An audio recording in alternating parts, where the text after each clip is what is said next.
اللہ کو سب کچھ معلوم ہے، وہ سب کچھ جاننے والا ہے۔ جب تم کسی کے ساتھ کچھ برا کرتے ہو یا کسی کے ساتھ کچھ اچھا کرتے ہو تب وہ تمہیں دیکھتا ہے، اور جب تم کسی سے کوئی بات کرتے ہو یا جب ہزاروں باتوں کے بعد بھی کچھ کہہ نہیں پاتے ہو وہ تب بھی تمہیں سنتا ہے۔ تمہیں لگتا ہے تمہیں کوئی سمجھ نہیں سکتا، کوئی تمہاری تڑپ کو دیکھ نہیں سکتا، مگر اللہ تمہیں سمجھتا ہے، تمہیں دیکھتا ہے، تمہاری تکلیف کو جانتا ہے۔ وہ اس ہنسی سے واقف ہے جو تم نہ جانے کتنی سسکیوں کے بعد چہرے پر سجاتے ہو، اور وہ اس کربناک آہ سے بھی واقف ہے جو تم نہ جانے کتنی ضبط کے بعد اپنے اندر ہی دبا لیتے ہو۔ قرآن پاک میں فرمایا گیا ہے کہ اس پر ہر چیز عیاں ہے، جو کچھ گزر چکا اور جو کچھ موجود ہے اور جو کچھ آنے والا ہے۔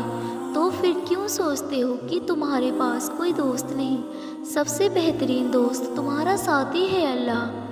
جس کام میں اللہ کی رضا ہوتی ہے اسے وہ ہمیشہ پرسکون رکھتا ہے، اور جس میں اس کی رضا شامل نہیں ہوتی اسے وہ تھکاوٹ سے بھر دیتا ہے۔ تو جب اس نے ایک شخص کی حقیقت تمہیں دکھا دی ہے اور تمہیں بتا دیا ہے کہ اس کی چاہت تمہارے لیے کبھی خوشی کا ذریعہ نہیں بن سکتی، جس کو تمہاری محبت کی قدر ہی نہیں، اس کے لیے رونے یا اس کے پیچھے بھاگنے سے پھر تمہیں کیا ملے گا؟ ہاں، اللہ تو ہر چیز کر سکتا ہے، لیکن جو شخص تم سے محبت ہی نہیں کرتا اس سے محبت کی بھیک مانگو گی تو کیا محبت مل جائے گی؟ کیوں بھول جاتے ہو کہ جو تمہیں ایک دفعہ چھاؤں سے دھوپ میں لا کر کھڑا کر سکتا ہے وہ تمہیں دوسری دفعہ بھی ذلیل کرنے میں دیر نہیں کرے گا۔ عادتیں اور فطرتیں کبھی نہیں بدلتی۔ خدا تو تم پر ہر طریقے سے رحم کرتا ہے، وہ تمہیں ہر طریقے سے سنبھال لیتا ہے، لیکن تم ہو کہ اس کی ایک بھی سننے کو تیار نہیں۔ اللہ دعائیں کبھی بھی ادھوری نہیں رہنے دیتا، بس کبھی کبھار وہ چاہتا ہے کہ اس کا بندہ اسے منائے، اس سے لاڈ کرے، اسے راضی کرے، اور ہو بھی کیوں نہ یہ چاہتے، یہ عقیدتیں، یہ محبتیں حق ہے اس کا، وہی اکلوتا حقدار ہے ان کا۔ وہ تو ناراض بھی ہو تب بھی محبت کرنا نہیں چھوڑتا، اس کی تو ناراضگی بھی اتنی پیاری ہوتی ہے۔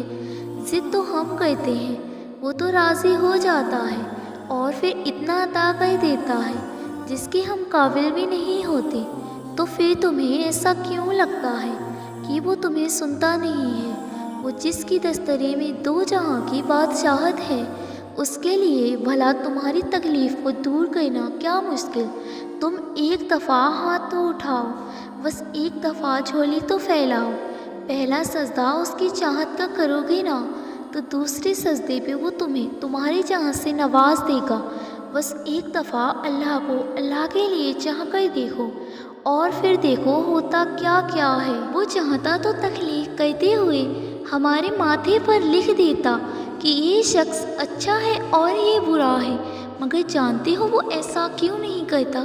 کیونکہ وہ کسی کو بھی برا یا اچھا نہیں بناتا، وہ اس کا فیصلہ ہم پہ چھوڑ دیتا ہے کہ کون سی راہ اختیار کرنی ہے، اور پھر روز ہمیں توبہ کی مہلت دیتا ہے، روز ہمیں ایک نیا موقع دیتا ہے، کیونکہ وہ جانتا ہے کوئی بھی ہمیشہ یکساں نہیں رہتا، اس لیے وہ دنیا کی نگاہ سے ہمیں نہیں دیکھتا۔